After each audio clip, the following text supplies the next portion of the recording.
در ادامه سفر کاری در ناحیه واسع اساسگذار صلح و وحدت ملی پیشوای ملت پرزیدنت جمهوری تاجیکستان محترم امالی رحمان در کوچه اسماعیل سامانی شهرک هولبوک بینای مرکز جوانان را که با طرح معاصر ساخته شده است به استفاده دادند. مرکز جوانان از زمره انشاءات جشنی بخشیده به جشن 35 سالگی استقلالیت دولتی جمهوری تاجیکستان به شمار رفته.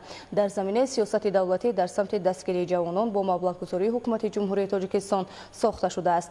در بینای مذکور برای فعالیت جوانان تمامی شرایط کاری فراهم آورده شده است. فرمایشگر انشاءات نو کمیته جوانان و ورزش نزد حکومت جمهوری تاجیکستان بوده پیمانکار جمعیت دارای مسئولیت محدود قدرتی دنغره می باشد. کارهای ساختمانی سال 2021 شروع شده بینای مذکور در مهلت معین شده با سطح و صفت بلند به انجام رسید. در جریان کارهای ساختمانی زیاده از 3 نفر ساختمانچی محلی به کار موقتی جلب گردید. همچنین در داخل انشاءات مذکور برای آموزش جوانان صیفخانه‌های برهوای زمانوی برای از خود کردن زبان‌های خارجی و کسب آموزی با تجهیزات زمانوی ساخته شده است. پیشوای ملت ضمن صحبت با جوانان آنها را به علم آموزی و در روحیه وطن دوستی و خویشتنشناسی از خود کردن علم‌های زمانوی و خدمت صافدلانه به نفع دولت و ملت هدایت کردند. انشاءات مذکور دارای تالار مجلسگاه و حجره‌های برهوا بوده در آنها شرایط معاصر فراهم آورده شده است.